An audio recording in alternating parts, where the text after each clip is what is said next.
MasterRace or console peasants? Never has a technological debate been so violent.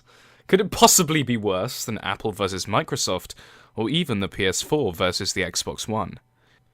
Either way, it's a debate that admittedly I do have a view on, however one that I hope I could resolve. Before we begin, let me briefly explain to you my history as a gamer. I grew up playing games on our old laptops such as Age of Empires 2, The Hobbit, and Harry Potter and the Philosopher's Stone. Yeah, I know. All of which I loved and revered.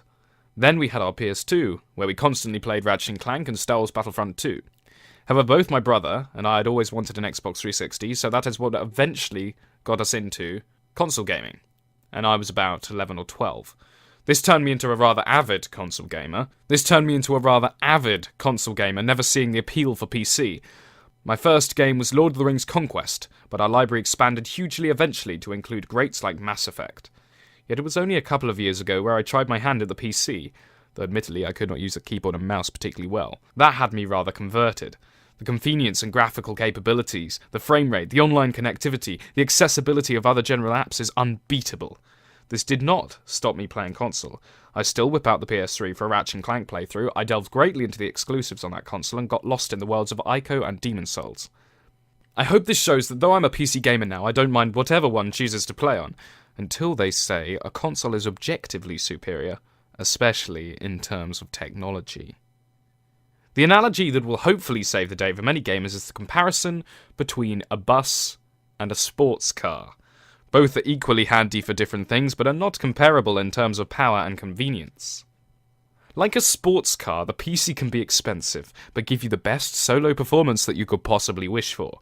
The convenience of the applications and accessories of such a platform far outshine that of the bus or the console. Yet a sports car, like a PC, can only support a certain amount of people or players. It isn't a particularly social animal in comparison to the console, and therefore, like a bus, the console has advantages like basic social features, especially when in person, and the general ease of access and use. When it comes to price, also, I'd say this analogy works. If you imagine that every time you use a bus you must pay a fee or hold a valid ticket, this applies to consoles and renewing your membership. The price of games is often £10 more than the PC counterpart, even though the graphics and frame rate are typically lower.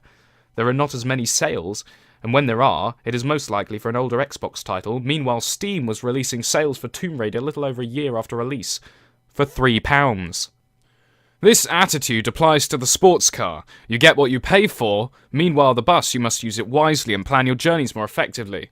This comes with downsides. So this analogy applies to a broad range of arguments for either side, and then also justifies the use of both, therefore hopefully quelling the violent onslaught of raging gamers. Thank you very much for watching. Remember to like, comment, share and subscribe, and of course, good luck.